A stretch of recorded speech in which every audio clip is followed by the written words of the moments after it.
Hola, ¿qué tal? Bienvenidos a mi cita médica. Me da mucho gusto que nos acompañen hoy porque, como saben, el 19 de octubre se conmemora el Día Mundial de la Lucha contra el Cáncer de Mama. Y hoy justamente vamos a hablar acerca de esta condición que es sumamente común y aunque gracias a los esfuerzos la mortalidad por esta causa ha disminuido, todavía sigue siendo un foco rojo en salud pública. Me da muchísimo gusto dar la más cordial bienvenida en mi cita médica al doctor Ernesto Sánchez Forgach, quien es cirujano oncólogo, para que abordemos a fondo este tema. Doctor, bienvenido, muchísimas gracias por acompañarnos. Diane, como siempre es un gusto y sobre todo en estas fechas que acostumbramos participar y hablar sobre el tema del cáncer de mama, que sabes es mi fuerte y lo veo desde hace muchos años. Así es, un excelente cirujano oncólogo, el doctor Ernesto Sánchez Forgach, que se dedica principalmente al cáncer de mama. Cuéntenos, por favor, cómo está organizada la glándula mamaria y dónde ocurre con mayor frecuencia el cáncer de mama. Bueno, anatómicamente la glándula mamaria proviene de lo que es una glándula sudorípara, está modificada y está presente en el tórax anterior. Son dos generalmente. Es una diferenciación por especies porque como vemos en los animales pueden haber seis y hasta ocho. Entonces algunas personas desarrollan tejido mamario en otras zonas como pueden ser las axilas o en la línea mamaria por debajo de las glándulas mamarias. Puede haber pezones extra localizados afuera de lo que son las glándulas o tejido mamario. Incluso hay algunas personas que se embarazan, tienen lactancia y les sale leche de las axilas. Esto es un evento poco frecuente, pero hay que tomarlo en cuenta. Y también ahí puede desarrollarse un cáncer. Entonces, una persona que tiene las mamas sanas, pero que tiene una bolita, por ejemplo, que surge en la axila, puede tener un cáncer de mama que se está desarrollando a ese nivel. Y bueno, cuando hablamos del cáncer de mama y bueno, pues con el listón rosa, inmediatamente, por supuesto, pensamos en las mujeres. Sin embargo, aunque es en menos del 1% de los casos, el cáncer de mama también puede ocurrir en los hombres.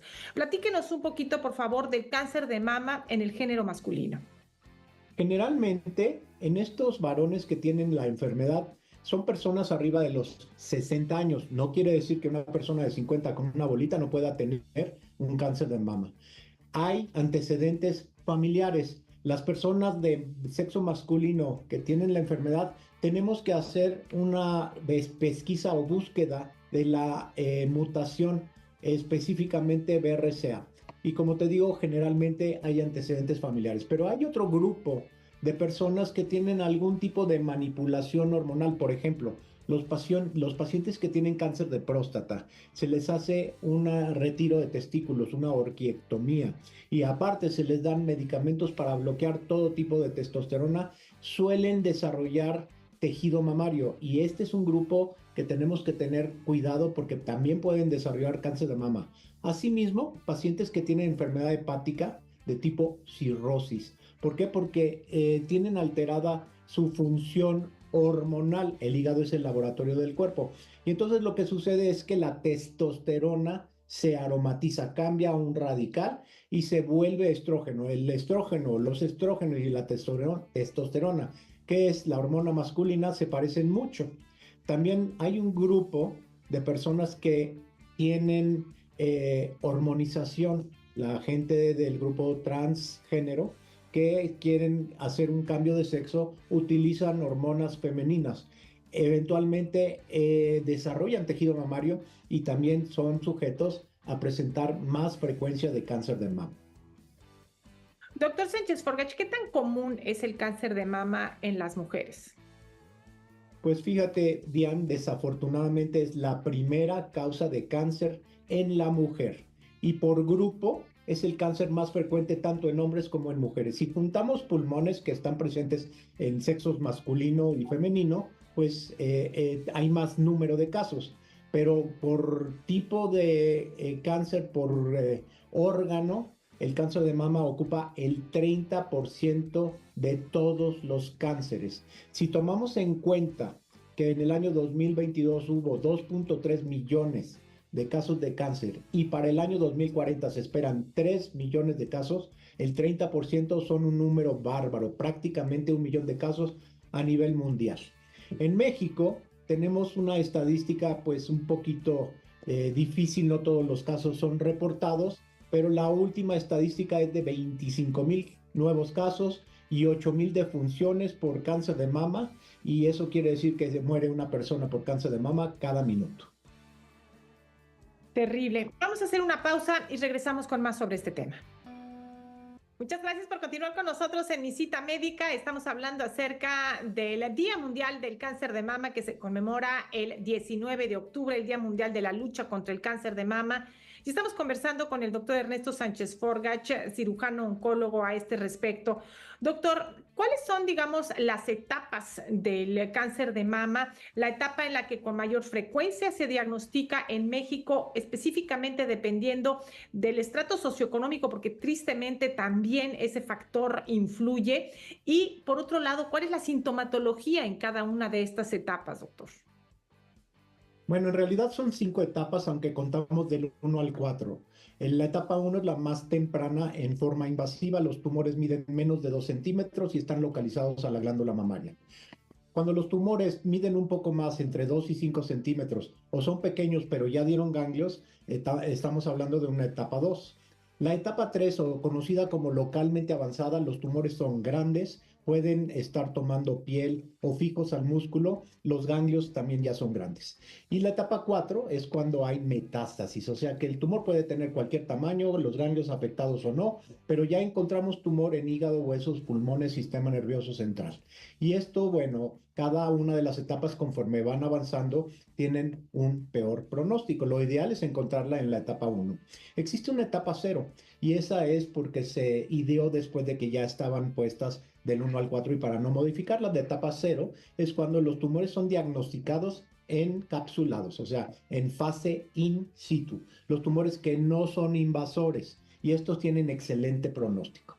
La sintomatología, que quiere decir qué es lo que nos llama la atención, en la etapa 1, bueno, para que algo sea palpable tiene que medir más de 1 centímetro, tanto por manos expertas, que puede ser un poco menos de 1 centímetro, o por una autoexploración. El tema es que para cuando se toca un tumor, la probabilidad de que los ganglios ya tengan tumor es mucho más frecuente. Entonces, la autoexploración no es el mejor método para el diagnóstico oportuno. La etapa 3, que es la que desafortunadamente en donde debuta la gran mayoría de las personas que no tienen acceso al diagnóstico a través de imagen, generalmente es autoexploratoria y es la que más se presenta en las instituciones públicas. Es el reflejo de la falta de acceso a un sistema de salud que hoy en día hacer un estudio de rayos X con imagen como mastografía más ultrasonido es bastante accesible. Y desafortunadamente el cáncer, cuando no es tratado en forma adecuada o cuando se deja crecer, llega a la fase de metástasis. Entre la etapa 3 y 4 tenemos más del 50% de los diagnósticos a nivel del sector salud. En México tenemos 2 poblaciones, una población que se atiende en los medios privados, en donde las cosas se hacen perfectamente igual que en el nivel 1 de los Estados Unidos, en donde las personas acuden a hacerse su tamizaje, su mastografía anual, y en donde se detectan cambios sutiles.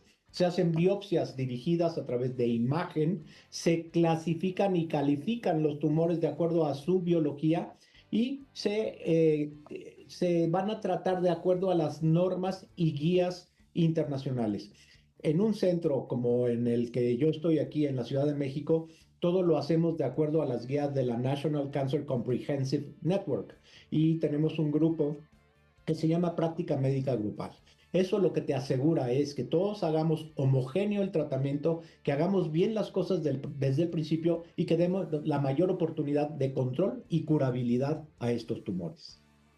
Doctor Sánchez Forgach, un punto importante es que hay distintos tipos de cáncer de mama. El que depende de hormonas, el que tiene receptores hormonales y por supuesto a mayor cantidad de hormonas más rápido va a crecer ese cáncer. El que no tiene relación con las hormonas y que entiendo es el más difícil de tratar y por lo tanto el de peor pronóstico. Platíquenos un poquito acerca de estos distintos tipos de cáncer de mama. Has tocado el punto medular de lo que hoy llamamos la medicina de precisión. Y no tan solo le llamamos cáncer de mama porque está localizado a la glándula mamaria, existen varios subtipos. Para saber qué tipo de cáncer se tienen que hacer unas pruebas adicionales a la microscopía normal que hace el patólogo. Y se hace un estudio que se llama inmunohistoquímica. Son unas tinciones. Entonces tenemos tres elementos que buscamos: los receptores de estrógenos y de progesterona, el uno y el 2, y estos nos lo dan en porcentaje. Y un tercer elemento que es el receptor epidérmico humano, que es una proteína que está localizada en la membrana de las células malignas, el HER2. Y esto, cada tipo de tumor se clasifica de acuerdo a la presencia o ausencia de receptores o de el receptor. Entonces tenemos tres tipos básicos: los tumores hormonales, que son de muy buen pronóstico o de regular o mal pronóstico, que son luminal A y B. Tenemos el HER2 enriquecido, que puede ir con o sin hormonas. Y por último, si los receptores de hormonas y el HER2 son negativos, llamamos triple negativo a este tumor.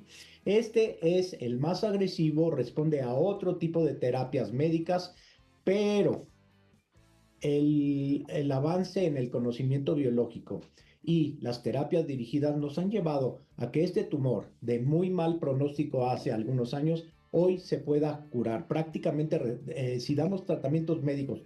Y por eso hay que seguir las guías. Y estos tumores de inicio necesitan recibir tratamiento médico junto con los HER2 positivos, para los cuales existen anticuerpos monoclonales de muchos tipos ya, y que ahora consideramos que son los tumores que en un futuro, al ver una respuesta adecuada, probablemente en una década ya no sean necesario hacer procedimientos quirúrgicos. Los de tipo hormonal, paradójicamente a lo que se piensa, son más frecuentes en personas donde ya hay menopausia, en donde tú piensas que las hormonas ya no están funcionando, y hay un porcentaje mucho más elevado en ese grupo. Para estos tumores sigue siendo la cirugía el tratamiento inicial, y posteriormente a través de pruebas de tipo genómico, o sea, la expresión de la genética en el tumor, nos pueden identificar aquellos que no requieren tratamiento sistémico con quimioterapia y solamente requieren tratamientos con hormonoterapia. Ahora ya también sabemos a quienes le tenemos que dar tratamientos hormonales a largo plazo y a quienes se los podemos suspender anteriormente. Gracias, doctor. Vamos a hacer una pausa. Continuamos con este tema. Gracias por continuar con nosotros en Mi Cita Médica. Estamos conversando acerca del cáncer de mama y con el doctor Ernesto Sánchez Forgach, cirujano oncólogo. Doctor, brevemente, cuéntenos por favor qué se puede hacer en materia de prevención y detección oportuna. Al conocer los factores de riesgo, que son hormonales, no hormonales, genéticos, familiares y todo esto, hacemos una evaluación del riesgo de cada persona para padecer el cáncer de mama. Hoy en día estamos parados en un panorama muy optimista. Tenemos drogas específicas, tratamiento de precisión, la garantía de lo que hablábamos en el corte anterior. La etapa sí tiene una influencia, y podemos encontrar los cánceres en etapas muy tempranas cuando el índice de curabilidad es muy amplio. Entonces, invito a todas las personas, a las mujeres a partir de los 40 años, cuando no tengan familiares o no tengan factores de riesgo, una vez al año hacerse mastografía con ultrasonido, y a aquellas que tienen factores de riesgo, iniciar con vigilancia activa, que significa poder incorporar nuevas tecnologías, resonancia mamaria, exploraciones físicas específicas, y eso nos garantiza que si va a pasar el cáncer, lo ataquemos desde el principio y con mucha, muy buena oportunidad. Doctor Ernesto Sánchez Forgach, muchísimas gracias por habernos acompañado en Mi Cita Médica.